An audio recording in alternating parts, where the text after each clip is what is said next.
Hello friend, good morning. कैसे हो आप? उम्मीद करती हूँ आप सब अच्छे होंगे, स्वस्थ होंगे, मस्त होंगे। तो दोस्तों देखिए, यहाँ पे हम कॉलोनी के बाहर जो रोड है उसी रोड पे घूम रहे थे सुबह सुबह। और थोड़ा सा ठंडी ठंडी हवा में, अभी गर्मी बहुत पड़ रही है तो थोड़ी ठंडी ठंडी हवा में घूम लेते हैं ताकि दिन भर अच्छे से हो जाता है।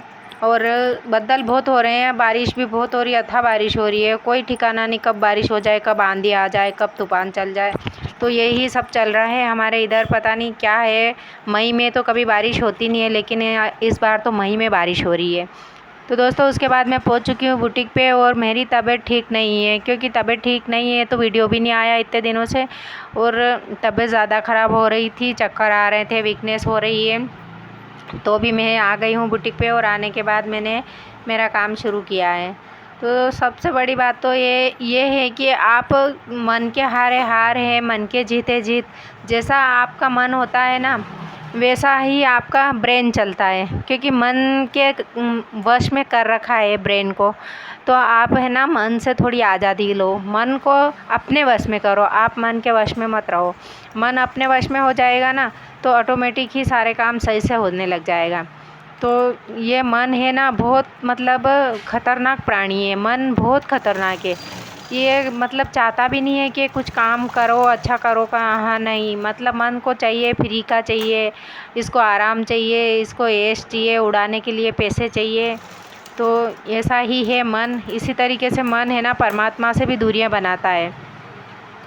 परमात्मा से ये मन ही दूर रखता है, जबकि परमात्मा अपनों से दूर नहीं है, बिल्कुल करीब है, अपने करीब।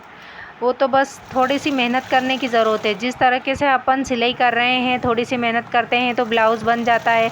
उसी तरीके से अपन थोड़ी सी मेहनत करेंगे, थोड़ा सा ध्यान में बैठेंगे, और उस परमात्मा को खुश दिल से, खुश मन से और आंसू बहा के याद करोगे तो क्यों ना सुनेगा, सब सुनेगा। और वो खुद परमात्मा खुद आपको रास्ता बताता है। ऐसी बात नहीं है, पर यह मन है ना, चलने नहीं देता है। ये मन इसकी चलाता है। क्या आत्मा और परमात्मा के बीच का जो रास्ता रोक रखा है ना, वो सिर्फ इस मन ने रोक रखा है। ये मन इस आत्मा को परमात्मा से कभी नहीं मिलने देता है, हमेशा इसके वश में रखता है। मन सोचता है कि मैं इस आत्मा को छोड़ दूँगा तो ये परमात्मा के पास चली जाएगा, और परमात्मा के पास जाने के बाद तो फिर ये आत्मा कभी मन के वश में होने वाली है ही नहीं। इसी तरीके से ये मन कभी भी इस आत्मा को नहीं छोड़ता है, ये हमेशा इसके वश में रखता है। तो ये सारी बातें छोड़ना पड़ती है, सब भुलाना पड़ता है, और मन को वश में करना पड़ता है। भजन सिमरन में बैठना पड़ता है, और भगवान भजन सिमरन में बैठने से ही आपकी अगली मुक्ति है। क्या कहते हैं ना कि अगली मुक्ति भजन सुमरन से, परमात्मा को याद करने से और सत्य पे चलने से। ऐसा नहीं कि आप दिन भर झूठ बोलो और शाम को थोड़ी देर बैठ जाओ, फॉर्मेलिटी पूरी कर लो और आपका हो गया उद्धार। ऐसे नहीं होगा बंदे, ऐसे तो कभी हो ही नहीं सकता है। वो मालिक खुद खुदा आपके अंदर बैठा है। आप किससे झूठ बोल रहे हो? पहले ये तो सोचो कि आप झूठ बोल रहे हो, किससे बोल रहे हो?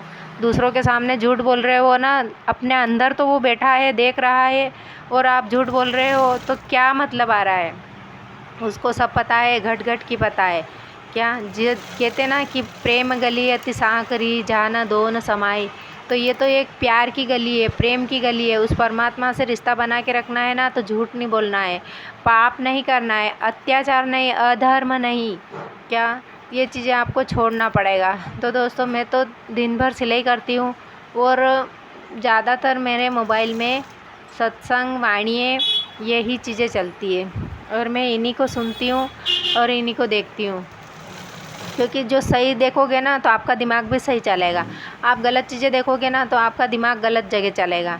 तो ये आपको सही देखना है, सही सोचना है, और सही काम करना है, और सामने वाले से सही से पेश आना है। ऐसा नहीं कि आप कुछ और बोल रहे हैं, वो कुछ और बोल रहा है।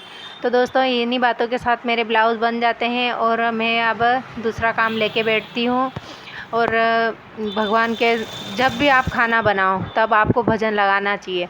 भजन सुनते सुनते खाना बनाओगे ना तो उसको प्रसाद बन जाएगा, खाना खाना नहीं रहेगा, प्रसाद बन जाती है, वो भगवान के नाम का भोग हो जाता है। क्या और कहते हैं ना कि जहाँ पे भी भगवान का नाम आता है ना, वहाँ पे सभी देव देवताएँ हाजिर रहते हैं, मतलब सबका वास रहता है। तो घर में शांति का माहौल और दिमाग में भी शांति का माहौल। जब दिमाग में शांति का माहौल नहीं होगा तो घर में शांति का माहौल हो ही नहीं सकता है। पहले तो अपने दिमाग को शांत बनाओ, शांति का माहौल बनाओ दिमाग में और शांत वातावरण में रहो शांति से। उसके बाद में अपने घर का भी माहौल चेंज हो जाएगा, अपने आप माहौल चेंज होता है क्या। और दारू वाले, बीड़ी वाले, सिगरेट वाले, लड़ाई झगड़े वाले, दंगाई लोगों से दूर रहो, क्योंकि इन लोगों से बच के रहो। इनसे दोस्ती रखोगे ना तो कहते ना कि संगत का सार ज़रूर आएगा। तो इन लोगों से आप बच के रहोगे ना तो आपको परमात्मा हमेशा उसके पास रखेगा, हमेशा क्या। और जो लोग जो कहते हैं ना कि अरे हम क्या बुढ़े हो गए क्या, बाद में ही सुन सकते हैं कथा, बाद में ही कर सकते हैं। लेकिन दोस्तों आपको है ना अभी तो पता नहीं चल रहा है, बात के चक्कर में आपकी उम्र जा रही है। बुढ़ापे में फिर है ना हाथ पांव जवाब दे देगा और आपको पकड़ के ले जाने जैसी हालत हो जाएगा कि नहीं अब सत्संग सुने, कथा सुने, ऐसी हालत हो जाएगा। तब करोगे क्या? तब तो तुम्हारे देवता भी नहीं कर सकते हैं क्या। तुम्हारा खुद का शरीर साथ नहीं देगा तो तुम क्या सुन लोगे? कान ने सुनना छोड़ देगा, जीभान से बोलना छूट जाएगा क्या, हाथ से ताली बजाना, भगवान का राम नाम करना, भगवान का नाम लेना, ये सब आपके हाथ जवाब दे देंगे। तो फिर क्या कर लोगे आप लोग? कुछ नहीं कर पाओगे। इसलिए समय रहते सहते से कहते ना कि भजन करो भरी जवानी में, बुढ़ापा किसने देखा है। तो दोस्तों जवानी में ही भजन शुरू कर दो। जवानी में ही क्या, मैं तो कहती हूँ कि आपके जो अपने छोटे बच्चे हैं ना उनको अभी से ही उस माहौल में डाल दो, ताकि भजन, सुमिरन और सत्संग से बच्चे जुड़े रहें, ताकि वो बच्चों को आगे चल के परेशानी नहीं आए, प्रॉब्लम नहीं आए। और जो इस माहौल में रहेगा ना उसके बच्चे तो क्या, उसको है ना यमदूत भी ना परेशान कर सकता है क्या। उसको पता है कि इस आत्मा पे अब है परमात्मा का वास हो चुका है, परमात्मा का पेरा लग गया है। और जिस आत्मा पे परमात्मा का पेरा लग जाता है ना उसको काल नेमी, काल और यमदूत वगैरह कोई नहीं सता सकते हैं। ये सब दूर रहते हैं, आसपास चक्कर लगाते हैं।